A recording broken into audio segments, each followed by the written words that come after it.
네, 안녕하세요. 차프리 채널입니다. 네, 오늘은 벤츠 E클래스 디젤 모델을 좀 가지고 나왔어요. 근데 이 차량 키로수가 19만 7천 킬로입니다. 2018년식에 19만 7천 킬로 정도 되는데 우리가 과연 20만 킬로가 다 돼가는 수입 중고 자동차를 구매했을 때 뭐 특별한 문제가 없을지, 구매를 해도 괜찮을지 추후에 관리법에 대해서 간략하게 좀 설명을 드려볼까 합니다. 네, 바로 한번 엔진룸 보시면서 설명을 이어가도록 하겠습니다. 자, 오늘은 뭐 제가 차량을 소개해 드리는 것보다는 디젤 차에 이제 우리나라 사람들이 특히 뭐 키로수에 대해서 되게 민감한 부분이 있다 보니까 뭐 어떤 분들은 10만 킬로가 넘어가면 차가 안 좋다, 어떤 분들은 뭐 20만 킬로 되면 폐차해야 된다, 뭐 20만 넘어가면 그게 차냐, 이렇게 보시는 분들도 계시긴 하는데, 이 차 220D 차량이 신차값이 7천만 원이 넘어가요. 그리고 2300, 뭐 포매틱 이런 차량들은 8천만 원, 이렇게 7, 8천만 원씩 되는 차량인데, 뭐 과연 20만 킬로가 넘으면 이 제기능을 못 할지, 그러면 버려야 될까요? 저는 그렇게 생각하지는 않습니다. 제 와이프 차도 제가 뭐 주로 타고 있긴 하는데 기아 K3 디젤 차를 타고 있어요. 근데 지금 키로수가 21만 5천 킬로 정도 됐는데, 제가 18만 정도의 그 DCT 미션이다 보니까 18만 좀 넘어서 플라이휠이랑 디스크 쪽이 안 좋고 소리가 좀 나서 제가 120만 원 정도 들여서 수리를 했고, 그거 이외에는 지금까지 전혀 속색인 적이 없고 지금도 컨디션이 너무 좋습니다. BMW나 벤츠, 뭐 아우디, 폭스바겐 계열의 디젤 엔진들이 좋아요. 세계에서 제일 좋다고 봐도 될 정도로 정말 디젤 엔진은 잘 만드는 회사들인데, 과연 디젤 엔진이 20만 킬로가 넘으면 뭐 여기저기 고장이 많이 나고 한다고들 하시는데, 손님들이 그런 걸 되게 또 우려를 많이 하시고요. 근데 그런 차들을 물론 이제 돈이 많으면 10만 킬로, 7만 킬로, 5만 킬로 이런 연식 좋고 이런 차를 사면 되죠. 근데 19만, 20만이 되는 차는 그만큼 찾으시는 분들만 소수가 계시기 때문에 차 값이 많이 저렴합니다. 돈이 많으면 좋은 차, 키로수 낮은 차 사면 되겠지만 20만 킬로가 저렴하니까 상태가 괜찮다면 구매하셔도 괜찮다, 저는 이렇게 생각을 합니다. 근데 우리나라 사람들이 특히 키로수에 되게 민감해요.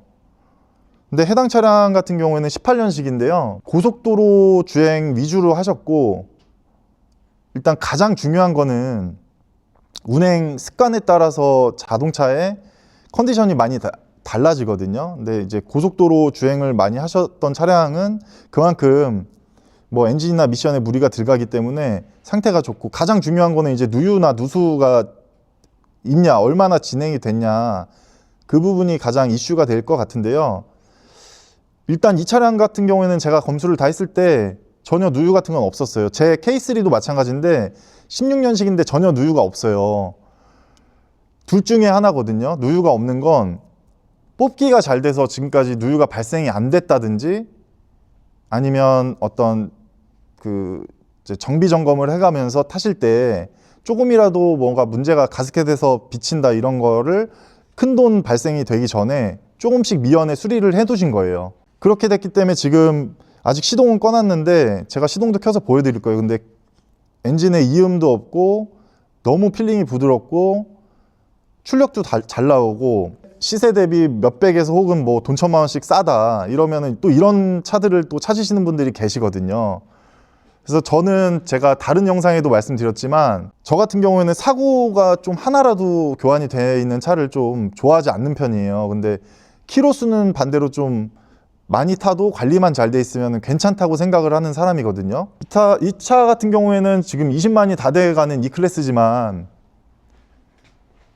가격적으로 상당히 메리트가 있고 지금 현재 상태가 괜찮다고 하면 구매해 보시는 것도 괜찮을 것 같아서 한번 찍어보게 됐습니다.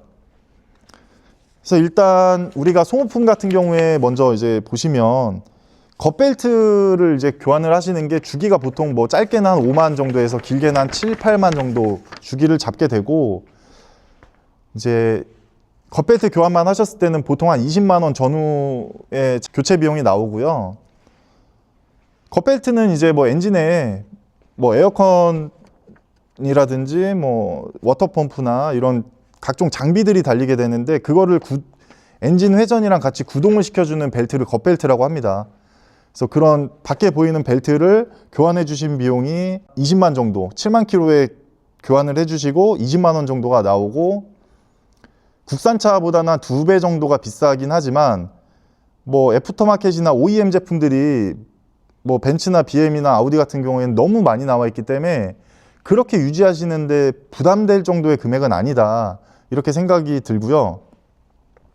그리고 미션 오일이랑 뭐 디퍼 오일 같은 경우에는 보통 한 5만에서 6만 정도에 저는 교체를 하라고 말씀을 드리거든요. 미션 오일 교환하실 때 뭐 보통 한 3, 40만 원 정도, 많이 나오면 한 45만 원 이렇게 나오는데, 그때 디퍼랑 TC 오일도 같이 교환을 해주세요. 그러면은 TC랑 디퍼가 한 20만 원 정도 하거든요. 그러면 그거 다 해봤자 5, 6만 킬로면 몇 년 타시잖아요.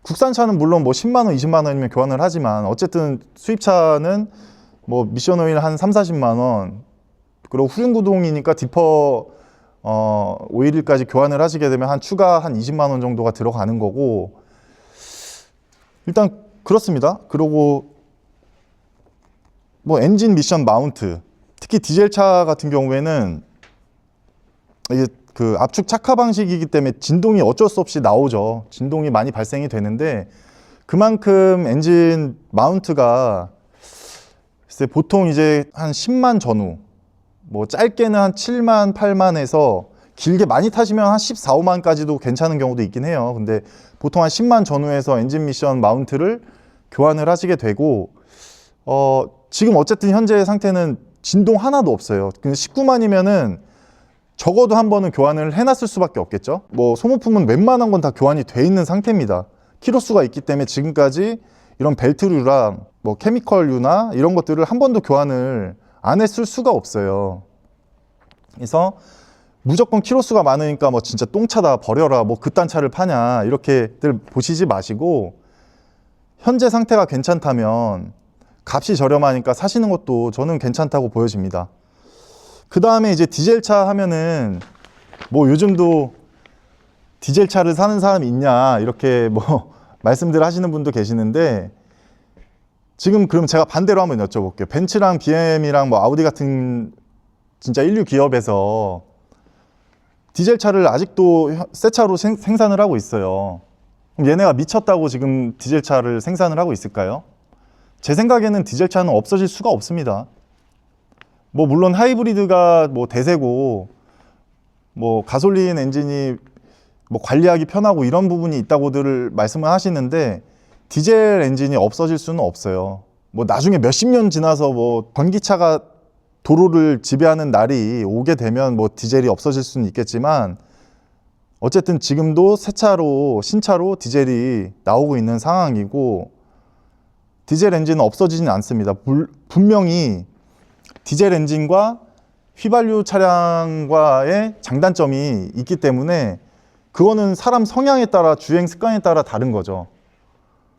뭐 디젤 엔진은 당연히 토크가 좋으니까 나는 토크바를 좀 선호하는 사람이다 하면 디젤 타시는 거고, 물론 이제 시내 주행에서만 막 깨작깨작 이렇게 움직이시게 되면 디젤 엔진은 사실 좋지는 않아요.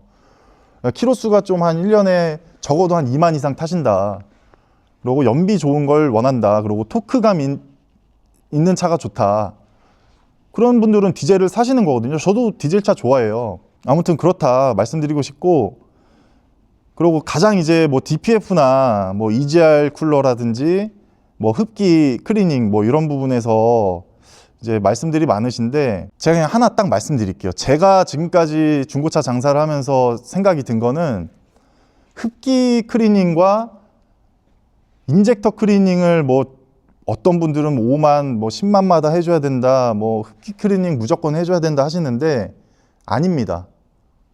그거 다 그냥 카센터에서 뭐 홍보하게끔 이렇게 뭐 보면은 흡기 뜯어가지고 안에 숟가락으로 퍼가지고 카본대 껴있는 거, 그런 거 막 보여주면서 이거 보시라고 막 이러면서, 이러면 엔진이 안 좋다 하면서 흡 클리닝을 좀 유도하는 그런 측면이 좀 있어요. 연비가 많이 안 좋아지거나 차가 출력이 안 나온다거나 뭐 등등의 문제가 생겼을 때 인젝터나 아니면 흡기 클리닝을 해주는 것이지, DPF도 마찬가지죠.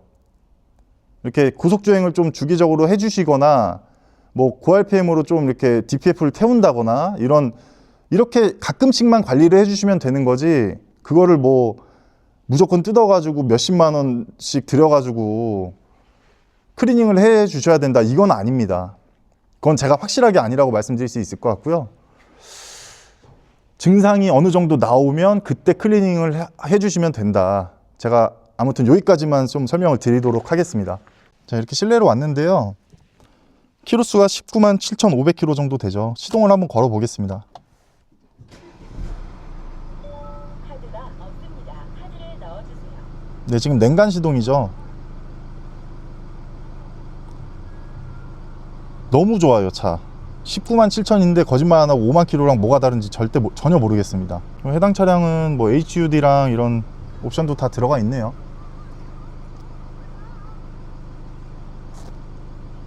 엔진 소리 한번 들어보세요. 너무 조용하죠. 너무 조용하고 이음 없고, 19만 7천 탔는데 엔진 소리 이렇게 좋고, 잡소리 하나도 없고, 출력도 잘 나오고, 교환돼 있을 거 다 교환돼 있다. 제가 이거 만약에 산다고 하면 저 같으면 엔진 오일, 미션 오일, 그리고 벨트류 좀 확인해서 같이 교환을 하든지, 그 정도 하면 저는 제가 봤을 때 메인터너스는 거의 끝났다고 볼 것 같아요. 컨디션 너무 좋은데, 제가 말씀드리고 싶은 건 너무 이 키로수에 좀 민감하다. 물론 이제 돈 많으면 5만 킬로짜리 10만 킬로 안 되는 차들 사시면 돼요. 근데 싸니까, 아시잖아요. 싸니까 20만 킬로짜리 중고차를 사는 건데, 누유 없고 상태가 괜찮으면 사셔도 됩니다. 30만 40만 타도 전혀 문제 없어요. 그리고 이 220 디젤 모델이 엔진이 내구성이 되게 괜찮은 엔진이거든요. 뭐 제가 중고차 장사하면서 지금 뭐 베라크루즈나 뭐 모하비 같은 거 50만 킬로 넘는 차들도 수두룩하게 많이 봤어요. 디젤 차잖아요, 다. 근데 전혀 문제가 없었다. 관리하기 나름이거든요, 관리하기. 자, 그래서 오늘은 제가 이 뭐 해당 차량을 판매 목적으로 좀 영상을 찍었다기보다는, 좀 우리나라 소비자분들이 디젤 모델에 대해서 좀 안 좋은 인식이 있어서 꼭 그렇진 않다라는 걸 좀 말씀드리고 싶어서 찍어봤고요. 20만 킬로가 돼도 상태 좋은 건 좋습니다. 그러니까 그렇기 때문에 내가 만약에 돈이 없다 하면은, 돈이 없는데 좋은 차 타고 싶을 수도 있잖아요. 돈이 부족한데 벤츠 E클래스 타고 싶어, 5 시리즈 타고 싶어. 그럼 키로수 많은 거 사야죠. 어떻게 하겠습니까? 그랬을 때 과연 사도 될지, 관리 잘 된 거 사시면 괜찮다. 기본 점검하시는데 비용을 적어도 한 100에서 한 200 정도는 갖고 사시는 걸 추천드립니다. 아무튼 오늘은 여기까지 영상을 찍어 보도록 하겠습니다. 궁금하신 거는 제 번호로 전화 주시면 친절하게 상담 드리도록 하겠습니다. 고맙습니다.